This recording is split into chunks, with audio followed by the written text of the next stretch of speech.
శ్రీమాత్రే నమః. అందరికీ నమస్కారం అండి. శివశక్తి ఛానల్కి స్వాగతం ఫ్రెండ్స్. మీలో ఎవరైనా మన ఛానల్ని కొత్తగా చూసినట్లయితే లైక్ చేసి సబ్స్క్రైబ్ చేసుకోండి. మరియు పక్కనే ఉన్న గంట సింబల్ని యాక్టివేట్ చేసుకోవడం ద్వారా మనం పెట్టే వీడియోస్ నోటిఫికేషన్ ద్వారా వస్తాయి. ఇప్పుడు మనం సింహరాశి వారి యొక్క జాతక ఫలితాల గురించి తెలుసుకోబోతున్నాం. రేపు అనగా ఆగస్టు 9 ఆదివారం సింహరాశిలో మక్కా నక్షత్రం 1, 2, 3, 4 పాదాలుంటాయి.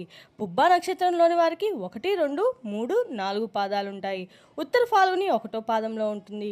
ఇక రేపటి రోజున గ్రహ బలాల విషయానికి వస్తే సింహరాశి వారికి అధిపతి సూర్యుడు కావడంతో ఆదివారం సూర్య అనుగ్రహం పొందే రోజు అని కూడా చెప్పుకోవాలండి. ఇక ఆత్మవిశ్వాసం, నాయకత్వ లక్షణాలు పెరిగే అవకాశం ఉంటుంది. చేసే పనుల్లో గుర్తింపు రావచ్చు. మరియు కోపాన్ని తగ్గించుకొని ఓర్పుతో వ్యవహరిస్తే మంచి ఫలితాలు పొందవచ్చు అని చెప్పుకోవచ్చండి. ఇక రేపటి రోజున పరిహారాల విషయానికి వస్తే ఉదయం సూర్యోదయం సమయంలో సూర్యునికి నీటితో ఆగ్యం సమర్పించండి. ఎరుపు రంగు పువ్వులతో సూర్య భగవానుడికి పూజ చేయడం చాలా మంచిది. ఓం సూర్యాయ నమః అనే మంత్రాన్ని 108 సార్లు జపించండి. గోధుమలు, బెల్లం వంటి వస్తువులను దానం చేయడం చాలా శుభప్రదంగా భావించవచ్చు. ఇక రేపటి రోజున ఆదివారం కావడంతో సింహరాశి వారికి సూర్య భగవానుడి ఆరాధన అత్యంత అనుకూలంగా భావించవచ్చు. ఉదయాన్నే స్నానం చేసి శుభ్రమైన వస్త్రాలు ధరించండి. సూర్యునికి నీటితో ఎరుపు పువ్వు వేసి ఆగ్యం సమర్పించండి. సూర్య మంత్రం జపించండి. దీపం వెలిగించి కుటుంబ శ్రేయస్సు కోసం ప్రార్థించండి. ఇక రేపటి రోజున సింహరాశి వారి యొక్క అదృష్ట రంగు ఎరుపు మరియు బంగారు రంగు. అదృష్ట సంఖ్య వచ్చేటప్పటికి 1, 5. తూర్పు దిక్కు ప్రయాణం చాలా అనుకూలమైన ప్రభావంగా చెప్పుకోవచ్చండి. ఇక సూర్యోదయం తర్వాత పూజ చేయడం చాలా అనుకూలంగా ఉంటుంది. ముఖ్యమైన పనులకు ఉదయం సమయం మంచిదిగా భావించవచ్చు. ఇప్పుడు ఇక వివరాల్లోకి వెళ్తే రేపటి రోజున సింహరాశి వారికి ధైర్యము మరియు ఆత్మవిశ్వాసము ముందుకు సాగితే విజయాలు మీ సొంతం అవుతాయి. రేపటి రోజున ఈ రాశి వాళ్ళు కాళ్ళ దగ్గరికి అయితే 2 వ్యక్తులు రాబోతున్నారని చెప్పుకోవాలి. ఈ 2 వ్యక్తులు వీళ్ళ కాళ్ళ దగ్గర రావడానికి గల కారణం ఏంటి, అసలు ఆ వ్యక్తులు ఎవరో, వారి విషయాలేంటి కూడా వివరంగా తెలుసుకుందాం. వీడియోని ఎక్కడా కూడా స్కిప్ చేయకుండా చివరి వరకు చూడడానికైతే ప్రయత్నించండి. ఇక ముందుగా ఈ రాశి వారి యొక్క మనసు మనకు గమనించినట్లయితే అండి, ఎవరైనా వీరికి కష్టం అని వస్తే మాత్రం వీళ్ళైతే అసలు వాళ్ళ దగ్గరికి వచ్చి సహాయం అడిగితే మాత్రం తప్పకుండా సహాయం చేయండి అని చెప్పి అనుకోకుండా చక్కగా వారికి సహాయం చేసే వారి కష్టాల నుండి బయటపడేస్తారని చెప్పుకోవాలండి. కానీ వారు ఆనందంగా ఉంటారండి. అప్పటి వరకు ఏంటంటే మీ దగ్గర నుండి అవసరాన్ని అలాగే ప్రతి ఒక్కరూ కూడా ఉపయోగించుకొని అప్పటి వరకు వాళ్ళు మీ దగ్గర చాలా నటిస్తుంటారు. తర్వాత మిమ్మల్ని దెబ్బతీసే విధంగా అయితే ప్రయత్నం మొదలు పెడతారు. లోకం అలా ఉంది కాబట్టి మనం ఎవరిని కూడా ఎక్కువగా నమ్ముకోవడం మాత్రం పెట్టుకోకూడదండి. అలాగే మీరు ఎవరి మీద కూడా డిపెండ్ అవ్వకూడదు. అలాగే వారిని మనం తలపైన పెట్టుకొని ఊరికే విధంగా అయితే మనమైతే ప్రవర్తించకూడదు. ఎవరి హద్దుల్లో వాళ్ళు ఉండాలి. కాబట్టి మనం ఏంటంటే కొంతమంది అసలు ఈ విధంగా ఎలా ఉంటారో తెలుసా అండి, పైకి ఏమో చాలా చక్కగా నటిస్తూ ఉంటారు, లోపల మాత్రం వాళ్ళు కుళ్ళు కుతంత్రాలు పెంచుకొని ఉంటారని చెప్పొచ్చండి.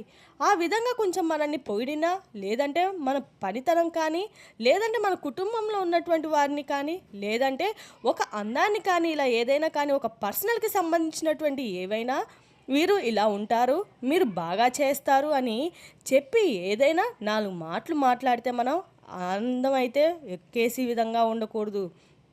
అసలు దేనికి ఈ విధంగా చెప్తున్నారు, దేనికి సంబంధించిన మన దగ్గర అసలు ఏ విధమైనటువంటివి విషయం పట్ల అయితే మన దగ్గర ఏదైనా తెలుసుకొని అనుకుంటున్నారా, లేదంటే మన దగ్గర ఏదైనా అవసరానికి వచ్చారా, ఇటువంటివి కూడా 1కి 2 సార్లు ఆలోచించుకోవాలండి. అయితే ఇప్పుడు ఈ విధమైనటువంటి మాటల్ని ఎందుకు చెప్పాల్సి వస్తుందంటే, కొంతమంది ఇంతకుముందు గతంలో మీ దగ్గర కొంతమంది అవసరానికి మిమ్మల్ని బాగా యూజ్ చేసుకున్నారని చెప్పుకోవాలి. మిమ్మల్ని వాడుకొని మిమ్మల్నే చీకొట్టారు. సమాజంలో మీరు అంటుంటే ఒక చెడ్డవారు అనే విధంగా అయితే నలుగురిలోనూ మిమ్మల్ని చూపించాలనుకునే ప్రయత్నాలు అయితే చేసినప్పుడు కూడా భగవంతుని యొక్క అనుగ్రహం మీకు తోడుగా ఉండేటువంటి ఆ భగవంతుని యొక్క అనుగ్రహంతో మీరు బయటపడాలని చెప్పుకోవాలండి. అలాగే వారు మిమ్మల్ని ఏ విధంగా బాధ పెట్టినా, ఏ విధంగా సమాజంలో మిమ్మల్ని అఘోరపరచాలని చెప్పి నిలబెట్టాలని చెప్పి చూసినా కూడా మీరు ఎక్కడా కూడా ఎవరైతే ఛాన్స్ అయితే ఇవ్వలేదు. అయితే వారు మీ యొక్క మనసును అయితే దెబ్బతీసే విధంగా అయితే వారు ప్రయత్నిస్తూ ఉంటారు. మనం చేయాలనుకోకూడదు, ఎందుకంటే అమ్మో వీరి జోలికి పోకూడదు అనే విధంగా అయితే ఒక రియలైజేషన్ వాళ్ళకు వచ్చారన్నమాట.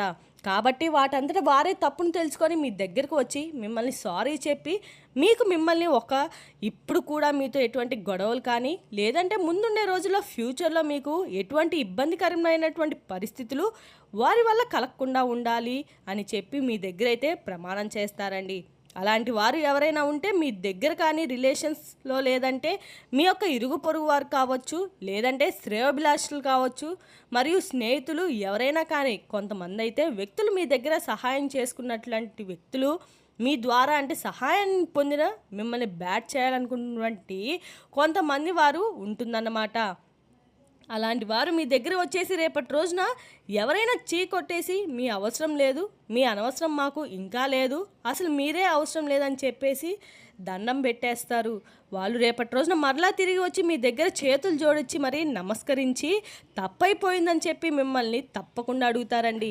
ఇక అలాగే మీ యొక్క మనస్తత్వం ఎలా ఉంటుందంటే, మన తప్పు వీరికి ఇంకా సహాయం చేయలేదేమో, అయ్యో పాపం మనల్ని అడిగాడు కదా, సహాయం చేయకుంటే మనకంటూ ఇక వారికి ఎవరు చెక్కని మమ్మల్ని అడిగారేమో అని మన దగ్గర ఉన్నదంతా వాళ్ళకి ఇచ్చేస్తూ ఉంటారండి. అలా చేస్తే మరలా కూడా మనం పోనీలే అని చెప్పి మన మంచి మనసుతో ఆలోచిస్తారండి. మీరు కాకపోతే ఏంటంటే ఎదుటి వ్యక్తులు అలా ఉండరు కాబట్టి మీ యొక్క విషయాన్ని మీరు గమనించుకోవాలి. ఇక అలాగే మీ కుళ్ళు కుతంత్రాలు అనేవి మీకు అస్సలు తెలియదు. కాకపోతే పైకి ఏంటంటే మీరు చూడ్డానికి చాలా గంభీరంగా ఉంటారన్నమాట. ఎటువంటి వ్యక్తులతో మాట్లాడాలన్నా మాట్లాడాలనుకోవాలని కూడా అమ్మో వీళ్ళకి చాలా కోపం ఎక్కువ, కాబోలు ఏంటంటే గర్వం ఎక్కువ అనే విధంగా అయితే మీ యొక్క ముఖం కవితలు అయితే ఉండబోతున్నాయని చెప్పుకోవాలండి. కాబట్టి ఎవరైనా కానీ మీతో మాట్లాడడం కొంచెం ధైర్యం చేయరు, వెనకడుగు వేస్తారు. ఆ విధంగా మీ యొక్క మాట తీరు అలా ఉంటుందన్నమాట. ఎవరితోనైనా కానీ ఇట్టే కలిసిపోతారండి. కాకపోతే ఏంటంటే మంచిగా ఉంటే మంచిగా ఉంటారు. ఎవరైనా కానీ చెడుగా అయితే మీ పక్కన ఉంటారో వారిని పర్సనల్గా మిమ్మల్ని కానీ చెడుగా ఎవరైనా ఉద్దేశపూర్వకంగా చేస్తారో అలాంటి వారికి కొంచెం దూరంగా ఉండండి. లేదంటే మీకు ఏదైనా కానీ పైన బ్యాడ్ ఒపీనియన్ కన్నా వెంటనే మీకు అర్థమైపోతుంది. అలాంటి వారిని మీరు ఏం చేస్తారంటే పట్టించుకోకూడదన్నమాట. జీవితంలో కూడా వారి ముఖం కూడా మీరు చూడరు. మంచిగా ఉంటే మీరు కూడా చాలా మంచిగా ఉంటారు. అదే మీకు ఏదైనా కానీ చెడు తలపెట్టాలని చూస్తే వారి యొక్క ఎదుటి వ్యక్తి వచ్చినా కూడా మీరు ఇట్టే పసిగట్టేస్తారు. కాకపోతే ఏంటంటే మీలో ఉన్నటువంటి ఒక వీక్నెస్ ఏంటంటే ఎవరైనా మీకు బాగా మేము కష్టాల్లో ఉన్నాము, మాకేదైనా సహాయం కావాలి అని అడిగితే మీ మనసు వెంటనే చలించిపోతుంది. అంటే అసలు ఇక మేము తప్ప వాళ్ళకి ఇంకెవరు సహాయం చేయరేమో అన్నంత ఇదిగా అయితే మీరు మారిపోతారని చెప్పుకోవాలి. మీరు ఎలాంటి ఏర్పాట్లైనా అన్ని రకాలుగా చేస్తారు. కాబట్టి అతి మంచితనం అనేది కొన్ని చోట్ల పనికిరాదండి. కాబట్టి అతి మంచితనానికి కొంచెం తగ్గించుకోవాలి. ఇక అలాగే మీరు కొన్ని విషయాల్లో నిర్లక్ష్యం చేసేటువంటి విషయాల్లో రేపటి రోజున కొంచెం జాగ్రత్త పడాలి. రేపటి రోజున మీరు చేయకపోతే ఏమైంది అనే విధంగా అయితే పెండింగ్లో ఉండే పనులు కొంచెం దగ్గరుండి పని పూర్తి చేసేటువంటి పరిస్థితులు కూడా ఎదురవుతున్నాయి. ఇక రేపటి రోజు అయితే మీకు ఉదయం నుండి సాయంత్రం వరకు చాలా అద్భుతంగా ఉంటుంది. మీరు చేసే పనులు అయితే చాలా బిజీగా ఉంటారు. అసలు కొంచెం కూడా మీరు సహాయం లేదనుకోండి, మీ పనులపై మీరే కాన్సన్ట్రేషన్ చేస్తారు.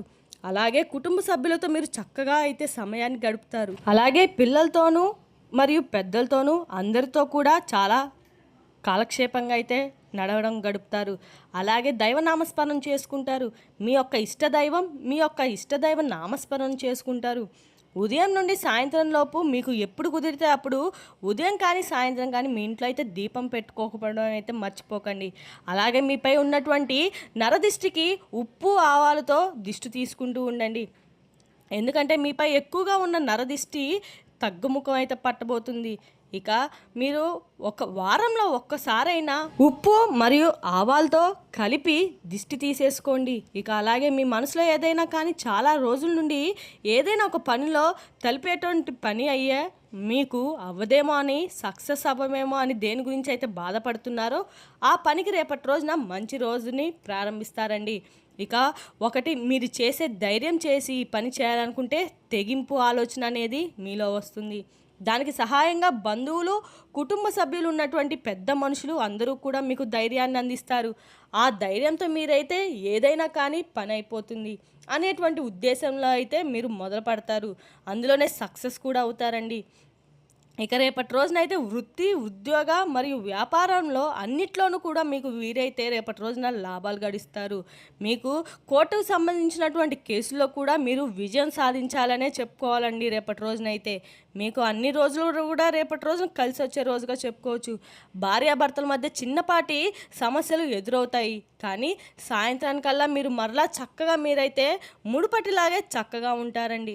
అలాగే ఎవరైతే ప్రేమికులు ఉంటారో ఆ ప్రేమికుల పరంగా చూసుకున్నట్లయితే రేపటి రోజున కొంచెం కష్టంగానే ఉందని చెప్పుకోవాలి.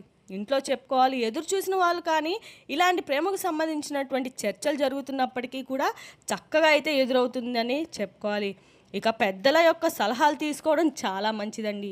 విద్యార్థులకు రేపటి రోజున అన్ని విధాలుగా కలిసి వచ్చే రోజుగా చెప్పుకోవాలి. మరి తెలిసింది కదండి సింహరాశి వారి యొక్క జాతక ఫలితాలు. తిరిగి రేపు మరో వీడియోతో మళ్ళీ కలుసుకుందాం. Thank you for watching.